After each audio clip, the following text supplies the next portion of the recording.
up, YouTube? This is Lana Kaka. We are talking about a very special album, or EP, or demo, or, yeah. It's from a band called 616, and the name of the collection is the Hellfire Tapes Volume 1. 616 is a band from Milwaukee, Wisconsin. They label themselves as love metal. And generally I don't have a very good feeling about this entire collection of songs. I've been following the band ever since Bam Margera had begun posting about them. And ever since then they've dropped a single here, a video there, nothing all that spectacular. I believe the first song I heard was One Way to Love, and then they did a song with Bam Margera called Dance with the Devils. There was also a song they dropped called Dead and Beloved. Again, all of them were in the style of Him from Finland. Him broke up a handful of years ago, and ever since then, singer Ville Valo, as well as his bandmates, have been up to other creative projects. Valo has gone on to team up with the Agents, and they put out an album, I believe it was last year. And if you were to ask me, I would argue that 616 is simply just riding on the coattails of a dead and beloved band. I myself was a really big fan of Him, and I guess I would also say that this seems to be the same sort of issue that comes up with bands today, or at least more recently. One example is Greta Van Fleet, where instead of being an original sounding band and crafting your own sound, you have a band that's jumping on the sound of a band that has already existed, and instead of calling yourself a cover band, you're really just saying, yeah, I like this band's sound, I'm gonna steal it. Now, Greta Van Fleet is obviously inspired by bands like Led Zeppelin, or really just Led Zeppelin. And there's probably no other band in rock history that is stolen and cheated. But 616 seems to be doing something very similar here, in that rather than writing music that could be original and outstanding, they're jumping on the sound that was created by a band in Finland that is no longer around. Now again, I wasn't impressed by this record, and actually in a way it kind of made me angry. Why don't you just call yourself a cover band and just cover those songs if you really love them so much? Like, why would you start writing songs that sound exactly like the other band's songs? And the first thing that comes to mind when I listen to this collection is the idea that it spits in the face of creative evolution.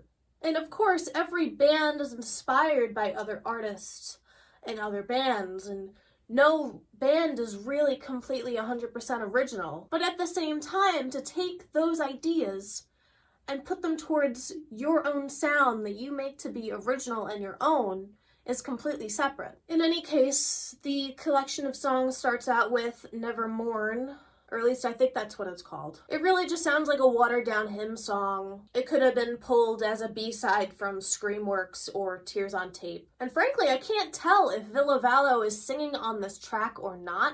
I would even argue that singer Matthew Lidwin has truly captured the whole range of Ville Valo. In any case, it's kind of a lame song. The chorus is boring.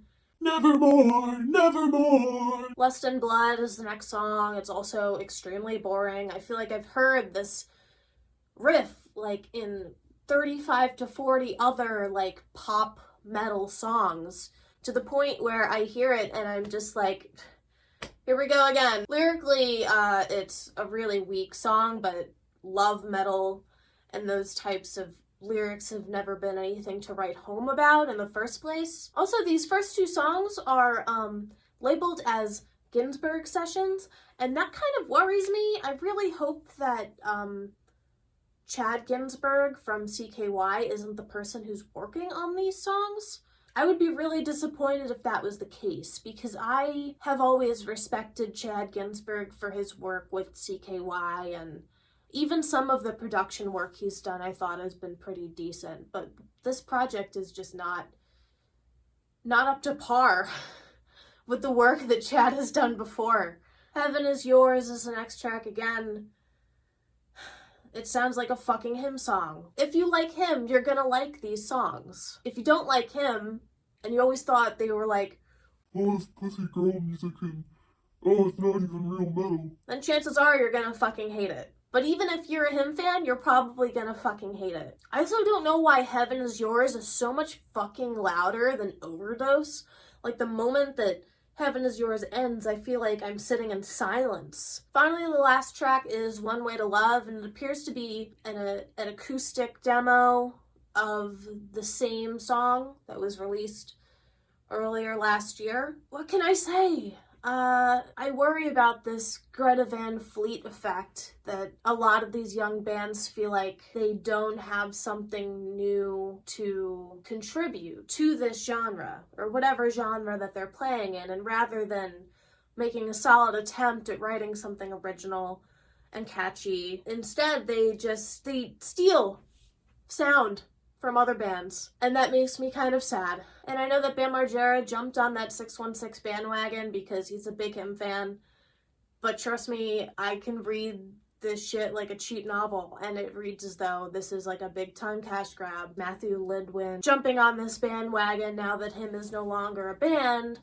and trying to market his crap to an entire fan base of people who will probably eat it all up because they miss him, and they miss Phil Avallo, and they miss the music that was made before. And I was completely blindsided by how unoriginal, uninspired, boring, and bad 616 is. I'm feeling a light to decent 3 out of 10 on this release. What did you think of 616's latest release?